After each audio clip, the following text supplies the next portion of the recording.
প্রিয় দর্শক, আসসালামু আলাইকুম।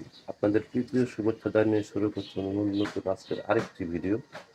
আপনারা দেখতে পাচ্ছেন আমাদের সামনে এক পর্দাশীল বোন দাঁড়িয়ে আছে। আমরা আজকে বোনের বাস্তব জীবনের গল্প আপনাদের তুলে ধরবো। আসসালামু আলাইকুম আপু। ওয়ালাইকুম আসসালাম। ভালো আছেন আপু? জি ভাইয়া ভালো আছি। নাম কি আপনার? মিম। মিম। নামটা অনেক সুন্দর। নামটা কে রাখছে আপনার? আমার মা রাখছে। মা বাবা আছে আপনার? না, মা বাবা নাই। আপনি কি করেন? আমি ক্লাস 9 পর্যন্ত পড়ছি, এখন কোনো পড়াশোনা করি না টাকার জন্য।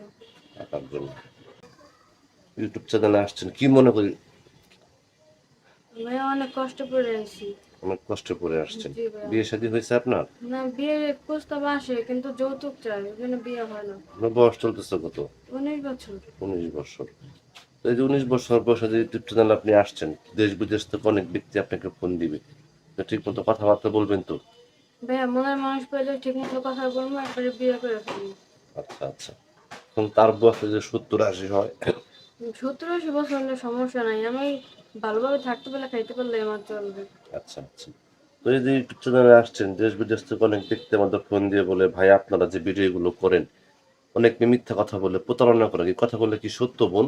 ভাইয়া আমি কখনো করিনি, আমার জীবনের প্রথম এটা। আমি কিভাবে বলবো, একজনে খারাপ কাজ করে সবার নাম হয়। আচ্ছা আচ্ছা। তো আপনি এখন কি, কেমন একজন মানুষ চাচ্ছেন?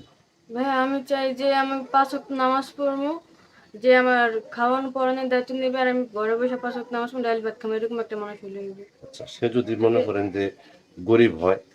আমার সমস্যা নাই, বিপদের সময় আমার পাশে দাঁড়াইলে তো আমার আর কিছু লাগবে না। আচ্ছা আচ্ছা। বিপদের সময় যে ব্যক্তি পাশে দাঁড়াবে সে হচ্ছে প্রকৃত বন্ধু। জি। আচ্ছা আচ্ছা। তো এই যে আপনি ইউটিউব চ্যানেলে আসছেন, এখন দেশ বিদেশ থেকে অনেক ব্যক্তি আপনাকে ফোন দিলে ঠিক মতো কথাবার্তা বলবেন তো? হ্যাঁ ভাইয়া কথা বলবো, মনের মতো মানুষ হলে বিয়ে করে ফেলবো। আচ্ছা আচ্ছা। তো প্রিয় দর্শক, এই মিমাপুর কথাগুলো আপনারা শুনলেন। মিমাপুর রিয়েল একজন অসহায় মানুষ, গৃহস্থ ঘরের মেয়ে, মাও নাই বাবাও নাই।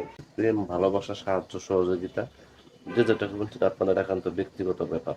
বেশি বেশি করে নামাজ পড়েন এবং বেশি বেশি করে দেশটাকে ভালোবাসেন। ভালো থাকেন। আসসালামু আলাইকুম।